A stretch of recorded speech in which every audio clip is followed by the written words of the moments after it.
Well, imagine a civilization sprawling across 1 million square kilometers, a land of meticulously planned cities, grid-like streets, advanced sanitation, bustling ports trading with distant Mesopotamia.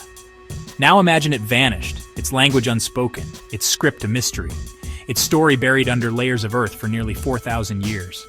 This isn't a fantasy epic.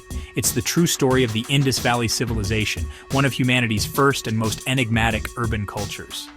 Our story begins around 7000 BCE, long before the pyramids of Giza were conceived. At a site we call Mehrgar, nomadic hunter-gatherers began to settle down, building simple mud brick houses arranged in small clusters. The people of Mehrgar began experimenting with farming, domesticating wheat, barley, herding cattle, sheep, and goats. They developed sophisticated crafts, creating tools and beautiful ornamental beads that suggest long-distance trade contacts.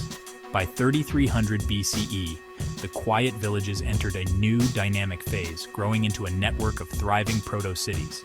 Craft specialization emerged, potters creating distinctive ceramics, metallurgists working copper and bronze, beadmakers crafting exquisite jewelry. Defensive fortifications appeared, with sites like Kot Diji surrounded by massive walls. The stage was being set for an unprecedented explosion of urban growth and organization. Then, around 2600 BCE, something extraordinary happened, an urban explosion across a vast territory. The defining feature was standardization, mass-produced baked bricks in precise dimensions, allowing rapid construction of massive, durable structures. Entire cities were laid out on grid plans, creating order and efficiency, not seen again in the subcontinent for thousands of years. The most incredible feature was sophisticated water management. Elaborate networks of covered drains, private wells, bathing platforms, and toilets connected to citywide drainage. Harappa, one of the two largest cities, was thoughtfully divided into a fortified citadel and sprawling lower town. Massive granaries suggest a centralized system for collecting and redistributing agricultural surplus, the cornerstone of complex urban society. 600 kilometers south lay Mohenjo-Daro, featuring the crown jewel, the Great Bath, a marvel of engineering with watertight construction and unknown ritual purpose. Thousands of intricately carved seals with undeciphered script and standardized weights reveal a highly organized, literate society where identity and trade were paramount. At Dolavira in the arid Ran of Kutch, 16 enormous stone reservoirs captured every drop of monsoon rain through an intricate system of dams and channels. At Lothal, a massive brick-lined tidal dockyard connected to the Arabian Sea, serving as the gateway for maritime trade with Mesopotamia. Mesopotamian records from 2350 BCE speak of ships from distant Malua, perfectly matching Indus artifacts found at sites like Ur and Kish. The civilization was built on precision, standardized weights enabling trade across thousands of kilometers, mass production with quality control, and scientific urban planning. Perhaps the greatest enigma is their writing system. 400 distinct signs on thousands of seals, frustratingly short inscriptions averaging only 5 symbols. These seals served as marks of ownership, quality guarantees, or shipping labels in their sophisticated market economy. At its zenith, the Indus Valley civilization seemed unshakable, a perfectly balanced system of cities, farms, and trade routes. But this delicate balance depended on the predictable rhythm of the monsoon. Around 2200 BCE, the climate began to change. The 4.2 kilo-year event brought widespread aridification. Evidence from lake sediments, cave stalagmites, and ocean cores all point to significant weakening of the summer monsoon. For the Indus people, this was a catastrophe in slow motion. The foundations were cracking. The Gagar Hakra, once supporting hundreds of settlements, began to dry up, leaving a trail of abandoned towns. Agriculture came under immense stress as rains became unreliable and river flows diminished.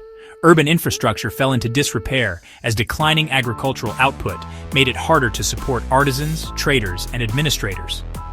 This wasn't sudden collapse, but relentless pressure that began to fray the edges of Indus society. Around 1900 BCE, the civilization entered its final phase. Not sudden collapse, but transformation and dispersal. As river systems failed, people migrated toward regions with more reliable rainfall, abandoning the great cities. Unity fractured into distinct regional cultures, Cemetery H in Punjab, Jukar in Sindh, Rangpur in Gujarat. These cultures carried on many Indus traditions, but in localized, simplified forms. The great cities fell silent, but their people and parts of their culture lived on. For nearly 4,000 years, the Indus Valley civilization was lost to history, buried under mounds of earth. Rediscovery began by accident in 1856, when railway engineers used 4,000-year-old bricks as ballast. The breakthrough came in 1921 when Daya Ram Sani's systematic excavations uncovered a vast planned city. 1 year later, R.D. Banerjee discovered Mohenjo-Daro, finding seals identical to Harappa beneath a Buddhist stupa. When John Marshall compared finds from both sites, the astonishing truth dawned. They had found a single, vast, previously unknown Bronze Age civilization. As archaeologists continue to dig and linguists attempt to crack the script, we may one day hear the voices of this incredible culture. Modern techniques reveal the environmental pressures that challenge this remarkable civilization. The Indus presents a fascinating paradox. Immense complexity without evidence of kings, priests, or warriors that define contemporaries. No sprawling palaces, no monumental temples, no royal tombs, suggesting a more egalitarian society. Their focus was on civic planning, public health, and collective well-being rather than glorifying individuals. Was it a peaceful, egalitarian utopia governed by committees of merchants? The silence of its undeciphered script leaves fundamental questions about their society unanswered. Was their power structure so different from our own that we fail to recognize its traces?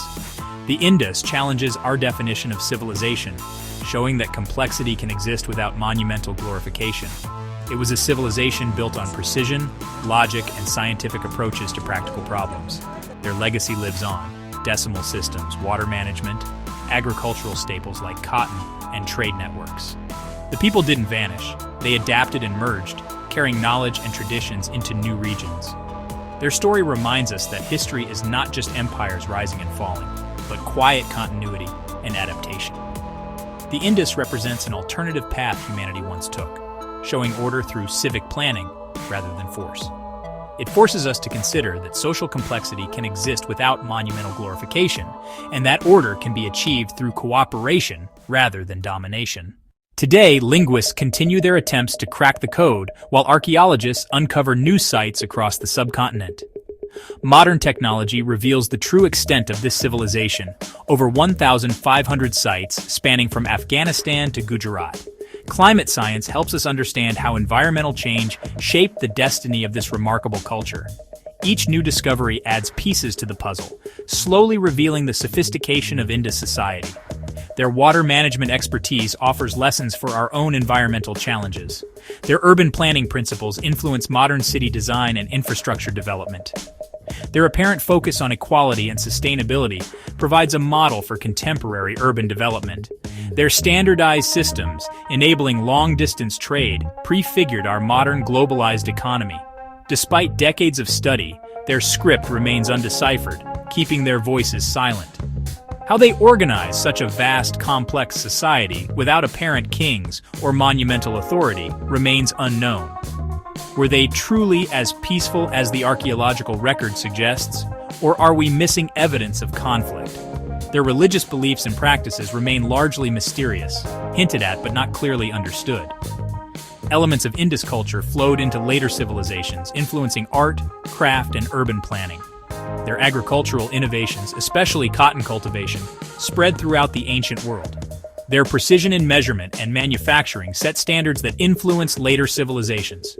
Their apparent emphasis on collective welfare may have influenced South Asian philosophical traditions.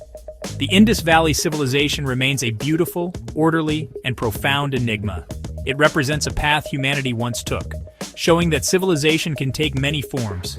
These silent ruins continue to teach us about human ingenuity, adaptation, and resilience.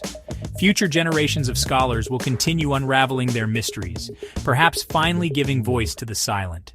The Indus Valley civilization stands as testament to human achievement in urban planning, environmental management, and social organization. Their challenges and solutions remain relevant as we face our own environmental and social challenges. Until we can read their script, they remain an inspiring mystery, a testament to human potential. Their legacy belongs not just to South Asia, but to all humanity as part of our shared heritage. The story of the Indus Valley civilization continues to unfold with each new discovery. Who were they? How did they govern? What did they believe? These questions drive continued research. The Indus Valley Civilization reminds us that human societies can achieve greatness through cooperation, planning, and respect for the environment.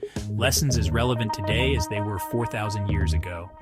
Until then, it remains a silent chapter in our shared story that still has much to teach us about the many paths human civilization can take.